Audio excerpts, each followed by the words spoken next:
अहिंसा तीर्थ प्रणेता, अहिंसा तीर्थ प्रणेता, जय जय हो भारत गौरव राष्ट्र संत प्रमुख सागर। स्वर्णिम स्वर्ण जयंती का अवसर ये महान है, मिलकर हम मनाएंगे गुरुवर देश की शान है प्रमुख सागर। जय हो गुरुवर प्रमुख सागर, जय हो गुरुवर।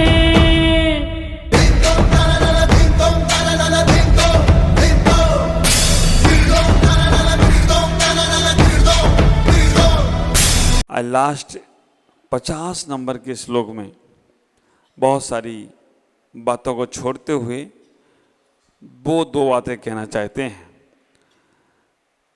उच्चारण करेंगे मेरे बोलने के उपरांत। जीवो अन्या पुद्गलश्चन्या इत्येषो तत्संग्रह इदन्यदुच्यते किंचे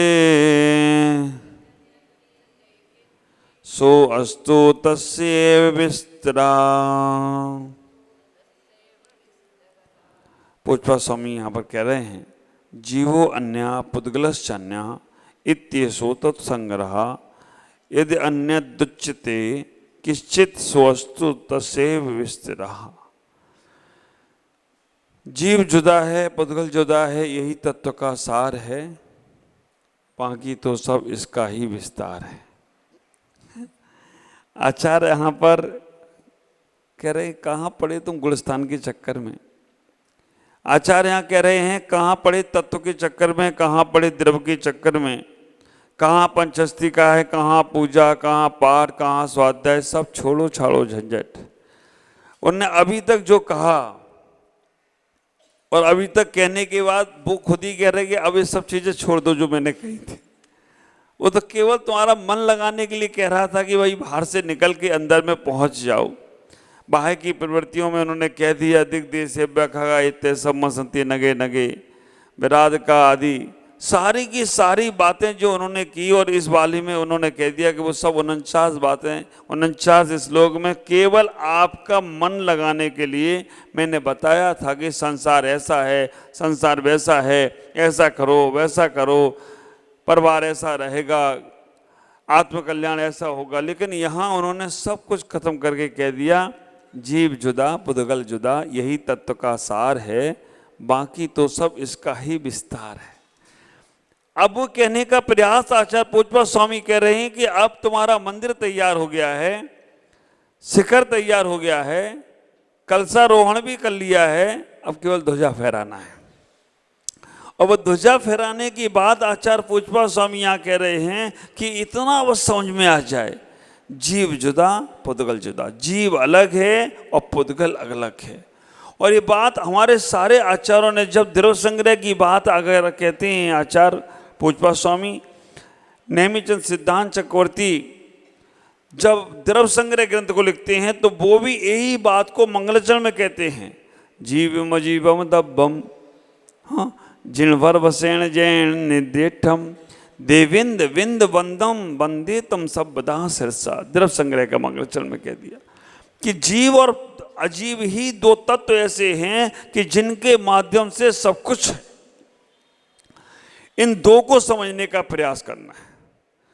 7 तत्व हैं, 7 तत्वों में 4 चीजें समझना है, हे धे उपाधि और गे। हे धे उपाधि और गे 4 चीजें 7 तत्वों में समझना है। समझना तो इन 2 को ही है, लेकिन इन 2 को समझने के लिए वो 7 को समझने का बहुत जरूरी है। हे माने होता है छोड़ने योग, जो छोड़ना है उसे कहते हैं हे। धे का मतलब वो जो ध्यानी योग है, जिसका ध्यान करना है। उपाधि जिसका उपयोग करना है, और गे जिसको जानना है ना। 7 चीजें हमारे पास में हैं, जीव अजीव आश्रव वंद संबर निजरा और मोक्ष। इन जीवों में 7 में अपन 4 को समझने का प्रयास करें, इन 7 को 4 से। हे माने छोड़ने योग्य, क्या? आश्रव और बंध। 7 तत्वों में छोड़ने योग्य क्या है? आश्रव और बंध छोड़ने हैं। वो हे दृष्टि से देखो, आश्रव जो भी हो रहा है हे छोड़ेंगे। हे के बाद ध्येय, मोक्ष, संबर, निर्जरा, मोक्ष, ये ध्येय है। संबर, कैसे संबर करें, इस पे ध्यान लगाओ। कैसे निर्जरा होगी, इस पे ध्यान लगाओ। मोक्ष, कैसे मोक्ष को पाएंगे हम, इस पे ध्यान लगाओ। ये ध्येय हैं, ध्यान योग हैं। उपाधि, जीव और अजीव उपाधि, क्योंकि अकेले जीव को तुम पा नहीं सकते हो, अजीव के माध्यम से ही तुम जीव को पाओगे। इसलिए दोनों उपाधि हैं। 2 उपाधि हो गए, जीव और अजीव क्या हो गए? उपाधि हो गए। जीव अजीव के बाद क्या आया? आश्रव बंध क्या हो गया? हे हो गया। संबर, निर्जरा, मोक्ष क्या हो गया? ध्येय हो गया। और 7 तत्व क्या हो गए? ज्ञेय हो गए। 7 तत्व को जानना तो पड़ेगा ना, हमें कहीं जाना है तो जानना तो पड़ेगा। तो 7 तत्व जो हैं वो ज्ञेय हैं, जानने के योग हैं, उन्हें जानना चाहिए।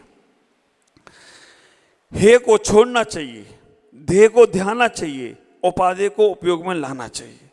अब आप विचार करके रखना, ये 7 तत्वों के माध्यम से आप 2 को समझने का पहले प्रयास कर लें। 2 समझ में, 2 का ही खेल है बाकी का सब। आश्रव बिना जीव और अजीव के हो नहीं सकता, आश्रव के बिना बंध हो नहीं सकता। आश्रव और बंध होना ही होने वाले हैं। अब उनको करने के लिए संबर करना है, तो संबर के लिए भी हमें मन का उपयोग करना पड़ेगा, शरीर का उपयोग करना पड़ेगा, तब कर्मों का संबर होगा। संबर होगा तभी कर्मों की निर्जरा होगी, और जब कर्मों की निर्जरा होगी तभी हमें निर्वाण की प्राप्ति होगी। निर्जरा में ही निर्वाण छिपा है। तो जीव और पुद्गल, अब विचार करो, कह दिया ना आचार्यों ने, जीवन्या पुद्गलश्चन्या। अब इनको आप एक ही मानोगे। हाँ, क्या बोलते हैं? जीव पुद्गल को एक माने वो बहिरात्म तत्व मुदा है। कह दिया ना 6 डाला में, जीव और पुद्गल को जो एक मानता है वो बहिरात्म है। और अभी आपको ये महसूस नहीं होता है कि जीव अलग है, पुद्गल अलग है, क्योंकि हम बाह्य दृष्टि में शरीर को ही सब कुछ मानने लग गए। और जब तक हम शरीर को ही सब कुछ मानने लगेंगे तब तक हमें उसका ज्ञान ही नहीं होगा, उसका नॉलेज ही नहीं होगा। बाह्य दृष्टि से तो होगा, बाह्य दृष्टि से तो हमें मालूम पड़ेगा कि भाई वो अलग है और ये अलग है, लेकिन प्रैक्टिकल में हम जाएंगे तो नहीं होगा। प्रैक्टिकल में जाने के लिए हमें करना क्या है? प्रैक्टिकल में करने के लिए हमको इस शरीर से हटकर उस आत्म तत्व की ओर जाना है। ख्याल करो, हमारे मन में ये भाव आना चाहिए कि रंग गोरा है, रंग काला है, रंग पीला है, रंग हरा है। ये कैसा रंग है, किसका है? आत्मा का है या शरीर का है? शरीर का है। खट्टा है, मीठा है, रसेला है, चटपटा है, ये स्वाद कौन ले रहा है? शरीर ले रहा है। आत्मा ये स्वाद लेता नहीं है। आप विचार करके रखना, जो भी हमारी सुनाई दे रहा है और जो भी हम बोल रहे हैं, ये सब कौन कर रहा है? ये सब शरीर कर रहा है, और इसी का सब संसार चल रहा है। और इसी के कारण से आदमी संसार में अनंत बार फंस चुका है, अनंत बार संसार में ही रो चुका है, संसार में ही रह चुका है, केवल इन्हीं के कारण से। मैंने कल भी ये बात कही थी, मौका मिला है आपको, आप विचार करके रखना, मौका मिला है आपको कि उस शरीर के जन्म मरण के बंधन से बचकर शाश्वत को पाने का। अगर थोड़ा सा ख्याल आपने ये सोच लिया, देखो आपको मैंने कहा ना, अगर आपको कहीं कोई ओलंपिक में जाना है या कहीं कोई ट्रेन पकड़ने जाना है, तो आप पहले उसकी पूरी तैयारी कर लेते हैं और फिर करने के बाद जाते हैं तो सफलता मिलती है। तो आप विचार करके रखना, सामान सा ट्रेन पकड़ने जाना है, फ्लाइट पकड़ने जाना है, पहले से तैयारियां शुरू हो जाती हैं। ओलंपिक खेल में जाना है या किसी परीक्षा देने के लिए जाना है तो पहले से तैयारी हो जाती है, और उसका फल भी संसार ही है। लेकिन निर्वाण जाना है, मोक्ष जाना है, हमें वहाँ जाना है जहाँ से जाकर लौटकर अभी कभी कोई आता नहीं है। क्या तैयारी कर रहे हो, कैसी तैयारी कर रहे हो। इतना ही विचार करके रखना, जो शाश्वतता को तुम्हें पाना है उसकी कोई तैयारी नहीं है, और वो तैयारी ख्याल करो करना भी चाहो तो लोग करने नहीं देते। क्यों? वो ऐसा ऐसा दिखाएंगे कि तुम्हारा भी मन हो जाएगा कि हम भी ऐसा करें। वो ऐसा ऐसा तुम्हें प्रलोभन देंगे कि तुम्हारा भी मन हो जाएगा कि हम भी ये प्रलोभन में फंस जाएं। आप विचार करके रखना। कई बार ये होता है, कोई आदमी सुधरा सुधरा हो तो उसको इतना बोला जाता है वो बिगड़ ही जाता है। कई बार ऐसा होता है, घर में कोई सीधा साधा है, वो कुछ नहीं करे तो टेढ़े लोग उसे बिगाड़ देते हैं कि तू सीधा रहेगा तो फिर तेरा काम चलेगा नहीं, बिगड़ रहेगा तो ही काम चलेगा। बिगड़े का नाम संसार और सीधे का नाम मोक्ष है। क्योंकि 4 प्रकार के मोड़ होते हैं ना विग्रह गति में, 4 समय और 3 मोड़। जो संसार में भटकने वाला है उसको 3 मोड़ लेना पड़ते हैं। एक ऋजु गति वाला भी संसार में आ सकता है, लेकिन सिद्धालय जाने के लिए ऋजु गति ही होती है। तो जब हम सीधे होंगे, कर्मों से भी बचने का प्रयास करेंगे, लोगों के दिखावे से भी बचने का प्रयास करेंगे, लोगों के शब्दों से भी बचने का प्रयास करेंगे, बाहर के आकर्षण से बचने का प्रयास करेंगे, तब कहीं हम अपने आप में लौट सकेंगे। और जब तक आप अपने आप में लौटोगे नहीं, तब तक तुम कहीं सुख और शांति को प्राप्त नहीं कर सकते हो। लौटना पड़ेगा, निज की ओर लौटना पड़ेगा। जो तुम्हारी आत्म तत्व शाश्वत है उसकी ओर लौटना पड़ेगा। इतना ही विचार करके रखना। संसार में आचार्य रतनकांत सापकाचार्य में एक श्लोक कहते हैं, सामायिक में आपको क्या चिंतन करना है। कहते हैं, आशरणमसो नित्यम दुःखमनात्मना समीभवम मोक्षस्य तद् विपरीतात् मेति ध्यायन्तु सामायिके। उन्होंने इतना ही कहा कि सामायिक में चिंतन करो। शरीर आसरण रूप है, अशुभ रूप है, अनित्य रूप है, दुख स्वरूप है, आत्मा इनसे भिन्न है। ख्याल करना, शरीर का शरण कभी भी हो नहीं सकता। शरीर आसरण रूप है, संसार रूप है और अनित्य रूप है, दुख रूप है। आत्मा इनसे विपरीत है। आत्मा ही सबसे बड़ी शरण है, आत्मा ही शुभ है और आत्मा ही सुख स्वरूप है। ऐसा चिंतन करना चाहिए। हम अपने जीवन को इतना ही ख्याल करें। पुद्गल में जब तक लगेंगे, पदार्थों में जब तक रहेंगे, परिवारों में जब तक रहेंगे, संसार में जब तक रहेंगे, रहना बुरा नहीं है। रहना बुरा नहीं है। वो चीज़ें जब तुम्हारे अंदर घर कर लेती हैं वो बुरा है। उन चीज़ों में तुम्हारी आसक्ति हो जाती है वो बुरा है। ख्याल करो, अभी कोई संसार में इतना ज़्यादा गहराइयों वाला नहीं हो चुका कि जिसको बाहर की वस्तुएं प्रभावित ना करें। सन्यासियों को छोड़कर आप घर में रहते हो, परिवार में रहते हो, छोटी छोटी बातें आपको प्रभावित करने लगती हैं। छोटी छोटी सी वस्तुएं आपके मन में घर कर जाती हैं। छोटी छोटी चीज़ें आपको ऐसा लगती है कि इसके बिना तो कुछ होगा ही नहीं। और जब तक आपका ये चल रहा है तब तक समझ के रखना तुम शरीर में रम रहे हो, शरीर में रहने वाले हो। शरीर को उतना ही उपयोग में लाओ जितना आप आत्मा तक पहुंचने का प्रयास नहीं कर पा रहे हो। शरीर को उतना ही उपयोग का साधन बनाओ, क्योंकि उपाधि है ये शरीर। शरीर को उतना ही साधन बनाने का प्रयास करो जब तक तुम आत्मा तक या अपने अंदर तक नहीं पहुंच पा रहे हो। और जैसे ही अपने अंदर तक पहुंचोगे ना, वैसे ही शरीर को छोड़ना नहीं पड़ेगा, छूट जाएगा। मृत्यु वाला शरीर छूटे वो कोई बहुत बड़ी बात नहीं है, वो तो हर जन्म में छोड़कर जाते हो। लेकिन कर्मों वाला शरीर छूटे तो वो बहुत बड़ी बात है। ख्याल करके रखना। संतों ने कहा है, भगवंतों ने कहा है, मेरे गुरुदेव कहते हैं कि आप विचार करके रखना, तुम्हारे अंदर से इच्छाएं समाप्त हो जाएं, तुम्हारे अंदर से इच्छाएं समाप्त हो जाएं तो समझ लेना तुमने मोक्ष पा लिया है। तुम्हारे अंदर से दिखावे का भाव समाप्त हो जाए तो समझ लेना तुमने मोक्ष पा लिया है। तुम्हारे अंदर से वस्तुओं के प्रतियों का आकर्षण समाप्त हो जाए तो समझ लेना तुमने मोक्ष पा लिया है। मन की इच्छाएं, मन की महत्वाकांक्षाएं, मन के पदार्थों का आकर्षण आप खत्म होने लगे तो समझ लेना तुमने संन्यास का सुख पा लिया है। और इच्छाएं बाकी हैं, इच्छाएं बाकी हैं, भौतिक आकर्षण बाकी हैं और बहुत सारा कुछ बाकी है। और मृत्यु आ जाए, ख्याल करो, मृत्यु आ जाए तो समझना अभी तुम्हारा मृत्यु आने के बाद भी संसार बाकी है। सबसे पहले यहाँ पे कह दिया गया कि अपनी इच्छाओं को, महत्वाकांक्षाओं को, अपने भौतिक पदार्थों की चाह को रोकने का प्रयास करो, क्योंकि वो केवल पुद्गल को प्रभावित करेंगी।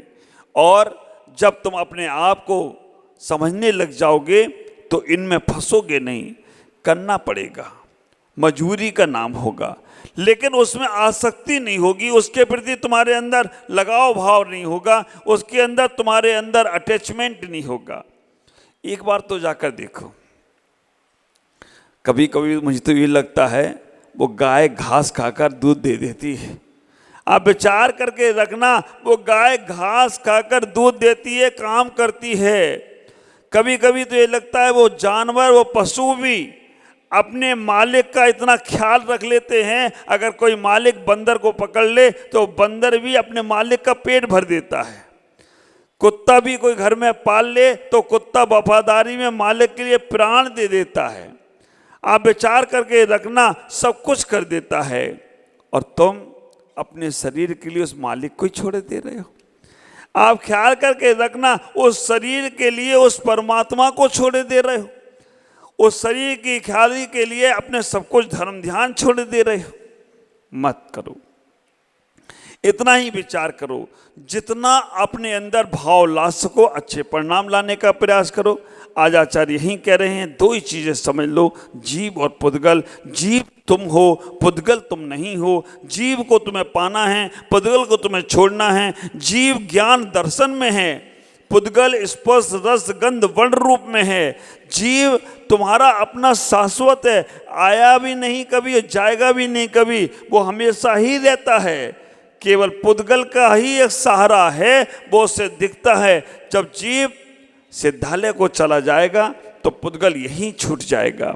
आप उस पुद्गल पूर्ण गरन स्वभाव वाले स्वभाव से बचें, मन में स्थिरता लाने का प्रयास करें, मन में अच्छे भाव लाने का प्रयास करें। ऐसा ही सोच लें कि हमें अपने आप को कैसे उस परम तत्व में मिलाने का प्रयास करना है। इतना सुंदर पर्युषण पर्व हुआ। पर्युषण पर्व के होने के बाद क्षमा वाणी का पर्व भी हुआ। तत्व की चर्चा हुई, चातुर्मास की तत्व की चर्चा हुई। इष्टोपदेश में एक एक दिन आपने उस आनंद को लेने का प्रयास किया। अब थ्योरेटिकल नहीं, प्रैक्टिकल का समय आ गया है। और प्रैक्टिकल का समय ऐसा आ गया है कि अब जीना है। मैं अक्सर कहता हूँ, चातुर्मास जब शुरू होता है ना तो लोग पानी की तरह बहुत सारे दिखते हैं। फिर जब चातुर्मास की गाय के मुख में वो पानी जाता है तो दूध के समान थोड़े से लोग ही रह जाते हैं। और दूध के समान होने के बाद पर्युषण रहित हो जाता है, तो पर्युषण के बाद वो दूध क्या होता है, दही बन जाता है, तो वो थोड़े से रह जाता है। और जब चातुर्मास पूरा हो गया, थोड़े दीपावली तक मक्खन वाले लोग रह जाते हैं। आप विचार करके रखना, अभी आप लोग मक्खन वाले, दही वाले लोग चल रहे हैं अभी यहाँ पर। दीपावली तक मक्खन ही मक्खन रहेगा, और जो 2-4-5 साल बाद भी भूलेंगे नहीं, सालों सालों, वो सब घी हो जाएं तो कोई आश्चर्य की बात नहीं है। इतना ही ख्याल करना। पानी वाले गए पानी में, पानी वाले पानी में निपट गए, दूध वाले पर्युषण तक निपट गए, दही वाले रह गए हैं, दीपावली तक मक्खन रहेगा बस। और फिर जो बाहर के आ रहे हैं ना, वो सब घी हो गए हैं, और वही घी तुम्हें बनना है। इस बात का ख्याल रखना है। इतना ही जीवन में समझना, कहीं मक्खन में नहीं निपट जाना। इतना ही विचार करो, तुम्हारा जीवन बहुत आनंदित होगा। यह जीव का सार है, इस सार को पालो। सेल्फ नहीं पा सकते हो तो किसी का सहारा ले लो, किसी के सहारे के माध्यम से अपने आप को समझ लो, तब तुम्हारा जीवन बहुत आनंदित होगा। नहीं तो शरीर की खुशामद करते रहो। और शरीर को बदमाश बोला गया, फारसी में बोलते बदमाश है। सबसे पहले तुम्हारा साथ यही छोड़ेगा, सबसे पहले तुम्हें धोखा यही देगा। और आप ख्याल करके रखना, जो बहुत बड़ी बड़ी बातें कहता है ना शरीर, मैं तुम्हें ये कर दूंगा, मैं वो तो कर दूंगा, और यही सबसे पहले छोड़कर चला जाएगा। तो इसमें ज़्यादा भरोसा मत करो। हाँ, धर्म तुम्हारा साथ देगा, गुरु तुम्हारा साथ देगा, आत्मा तुम्हारी साथ देगी। आचार्य कह रहे हैं उस पर एक बार भरोसा कर कर तो देखो, तुम्हारा जीवन निर्वाण तक प्राप्त हो जाए तो कोई आश्चर्य की बात नहीं होगी। आज इतना ही कहना चाहूँगा। आपका जीवन बहुत बहुत आनंदित हो, बहुत बहुत मंगल में हो। जीवो हमारा द्रव्य संग्रह का जो इष्टोपदेश का जो आपने स्वाध्याय किया, वास्तव में इतने सारे लोगों ने इस इष्टोपदेश जैसे ग्रंथ को सुना, समझा और याद भी किया। सुधा बहन ने हमारे पूरा याद कर लिया है। जिन लोगों ने भी याद पूरे ग्रंथ को कर लिया है, उनसे कहूँगा वो अपने नाम लिख के हमको दे दें, क्योंकि 11, 12, 13 की तारीख में उनका हम सम्मान भी करेंगे। ओम नमः। आज इतना ही। जय गुरुदेव।